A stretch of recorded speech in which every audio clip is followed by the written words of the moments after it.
In the Middle Ages, cloth could be worth its weight in gold. To spin the thread for a single yard of cloth could take a skilled spinner 4 bajillion hours. That is before being bathed in expensive dyes and woven into cloth by hand. So for a historical costumer, how do you even approximate this profound luxury and grace using modern fabrics? I don't know, but probably not with this absolutely cursed bright yellow cotton curtain with a backside of green polyester that somewhat resembles like basketball shorts. When I saw this at the thrift store, it just drew me in. It's somehow simultaneously loud and drab and iridescent, and for a poly cotton it has like a pretty luxurious drape to it. And this just all felt vaguely medieval to me, so I snatched it up and decided to make myself a dress. Like this, or this, or this.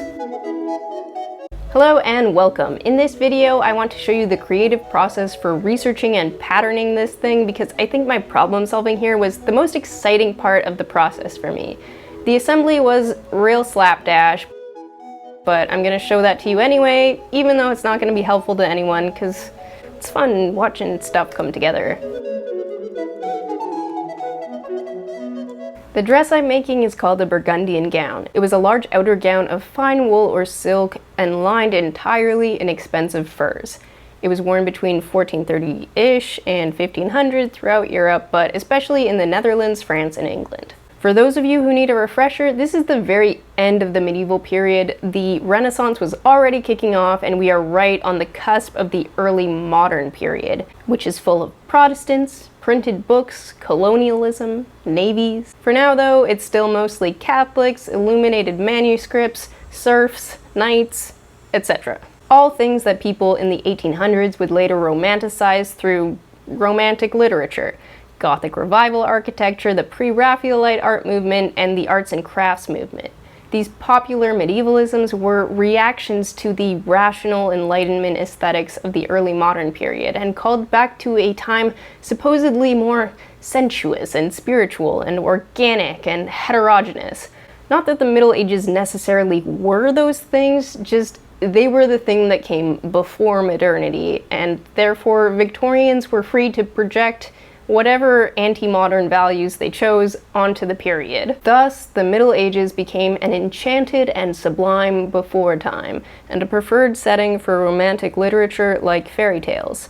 That's why when we picture a fairy tale princess today, we often still picture a decidedly medieval princess. Often, specifically a princess from Burgundy in the late 1400s. So this dress will be a historically adequate fairy tale princess dress.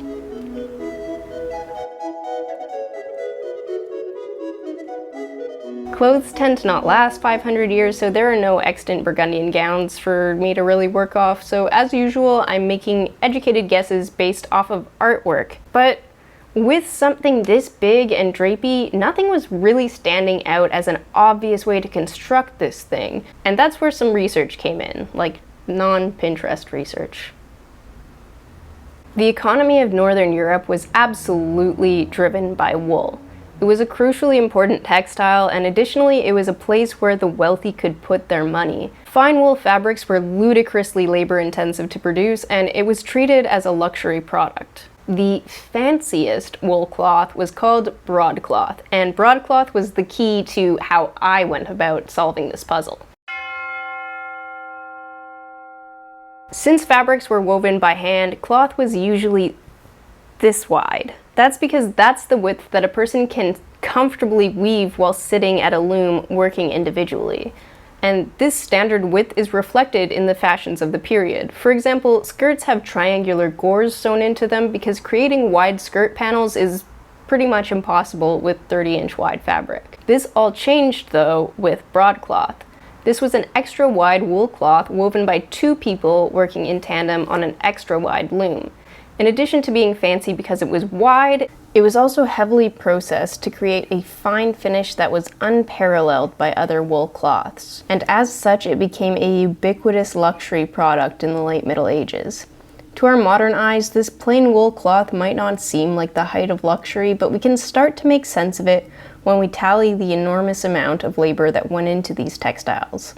Very soft, fluffy wool was used to weave broadcloth, and in order to make the weaving process more manageable, the wool was oiled prior to weaving. It needed to be washed after weaving to degrease it, and as we all know, washing wool can cause it to shrink a lot and cause it to become kind of matted together or felted. These effects of washing were controlled and systematized into the process of fulling. What this originally looked like was a couple skilled workers spending several days artfully trampling the cloth in a tub of stinky and sometimes caustic broth, which is probably the worst job ever, so it was mechanized and powered by mills as early as the 10th century. It was then hung up to dry on tenter hooks, which is like waiting on tenter hooks. I always thought it was tender hooks and it was like some sort of meat thing. The resulting fabric was evenly felted, shrunken by as much as half, stronger, heavier, and velvety smooth. And then it was dyed, which is also really expensive and labor intensive. But anyway, we have this soft, luxurious, ridiculously expensive fabric that was very wide. We know this because since luxury wool fabrics were a pillar of the economy, there were standards for how wide and how heavy a broadcloth needed to be, and these standards were written down. Those regulations, along with medieval inventories and accounts, allow economic historians like John Munro, who I've relied on heavily for this section, to really contextualize the true cost of this fabric. He reports that in the late Middle Ages, a standard 30-meter roll of broadcloth cost the better part of a year's wages for the most highly paid craftspeople. The best modern equivalent for that I can think of is like a sports car. And with that knowledge of the exact width and extreme cost of this fabric, I now felt inspired to start making some real guesses about how one might cut it up after purchasing it. If you're buying what is essentially a sports car's worth of fabric, yes, you could cut it up and make clothing from it the exact same way that you would make clothing from any boring old 30-inch wide piece of fabric, like putting in skirt gores and all that. Or you could cut into it in a way that only broadcloth could be cut into and make shapes that showed off the fact that you had the super expensive wide fabric. What I think is that the huge flowing robes of the early 1400s, the pre-Burgundian gown fashions, were probably just the simplest way to elegantly drape the most broadcloth over you. I think they were really broadcloth specific garments. And the early Burgundian gowns were maybe just a continuation on that theme. Over time, these gowns became more snug and were made of other materials like silk brocades that would have been sold in much narrower yardages, but they maintained their general shape and logic. So I think to figure out the logic of the construction of the Burgundian gown, even the later styles, we need to first figure out how one might make one out of super wide fabric. So that's what I did, and essentially this is what I came up with.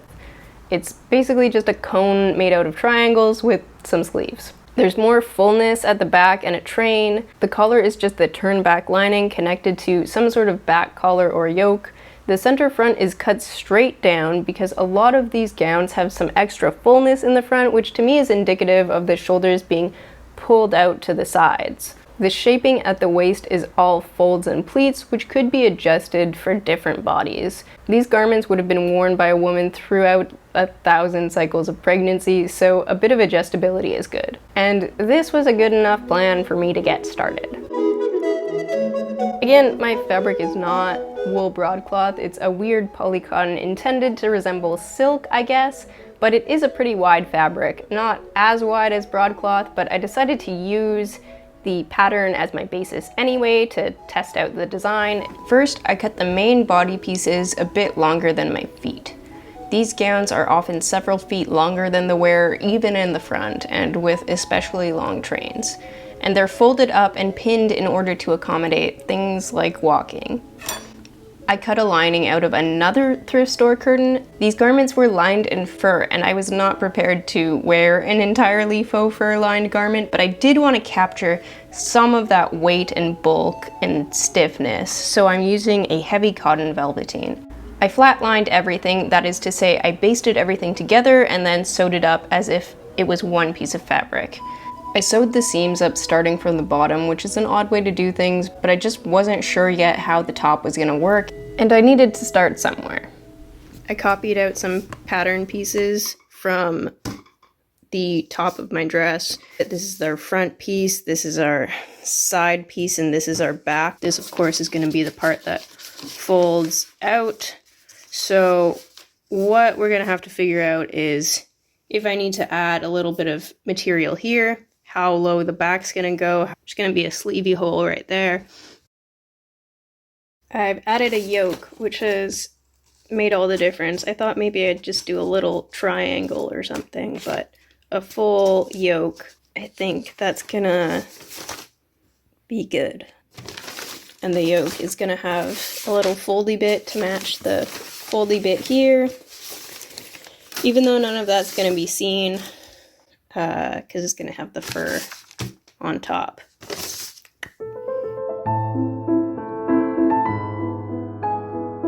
I cut the sleeves from the remaining fabric. I'm using the sleeve from the medieval tailor's assistant, which is very similar to a modern sleeve, but with a seam at the back rather than at the bottom. I also added an armpit gusset. Gussets were added to sleeves in the Middle Ages, so you wouldn't have to cut out this weird funnel-shaped thing as a sleeve, and instead it could be a bit more rectangular, and you could just add a triangle to it and waste less fabric. I have a vague recollection of setting these sleeves, and then everything honestly gets a little hazy, and this project doesn't see the light of day for 6 months or so. So I've moved. My boxes have arrived, and I got a sofa from someone on the internet. I sewed some cushions, I showered, I'm ostensibly clean. I just don't really have any more ways to justify procrastinating on this Burgundian gown, so I'm gonna pull it out and work on it. I stopped working on it for many months because I was just working full time. I need a lot of space and time to do creative projects. Then I kind of took a step back and I'm like, I'm making a big dumb princess dress out of a curtain, and it's probably gonna be weird and ugly, and I'm gonna post it on the internet and they're all gonna laugh at me. But also, I can do whatever I want, and I said I was gonna do this, and even if I don't want to do the thing, I do want to finish the things that I set out to do in general. I think that's a good thing. Oh, it's a little sharp. Aside from the blow to motivation, one of the consequences of packing this away for months was that I forgot that the sleeves were pinned in place but not sewn. It's a little sharp, it's a little sharp.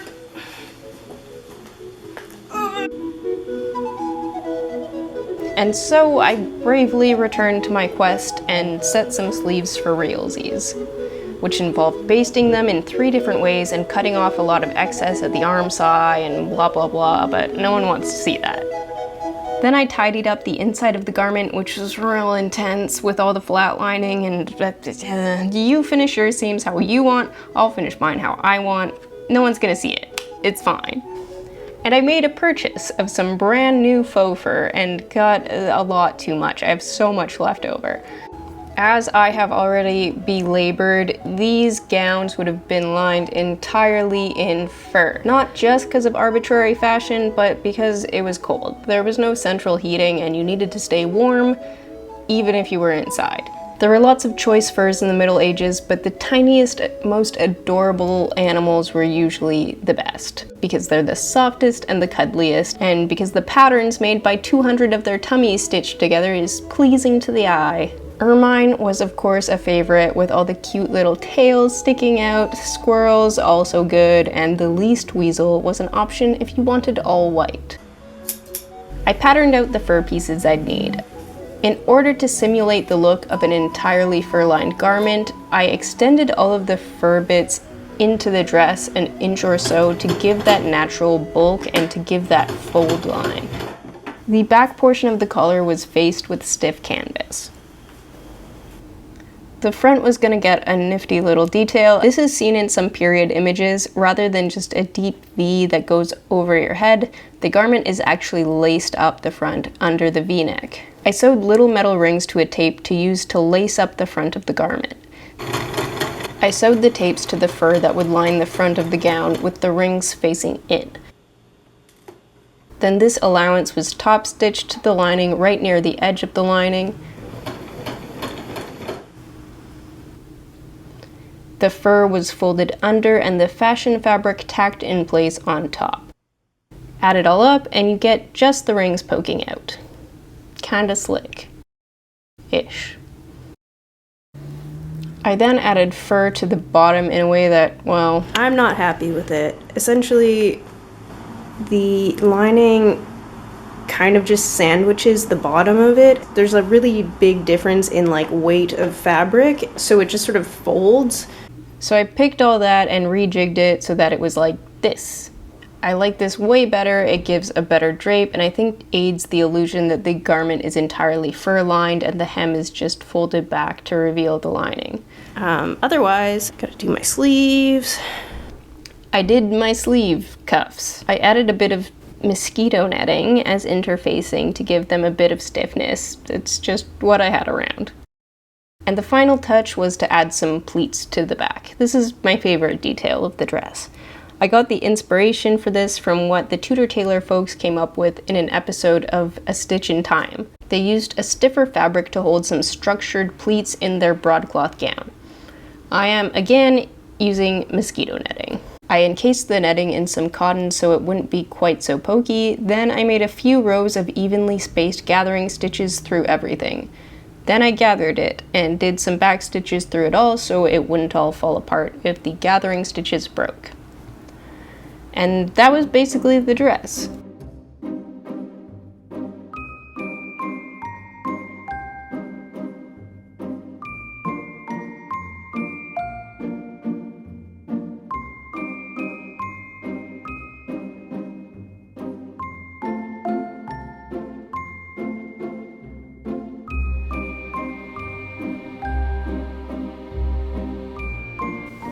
The red chest piece would have been a placket or stomacher or whatever you want to call it, pinned in place, made out of a wool scarlet. That's a kind of wool dyed with a complex assortment of things that included the insect kermes. Mine's just a piece of cotton velveteen.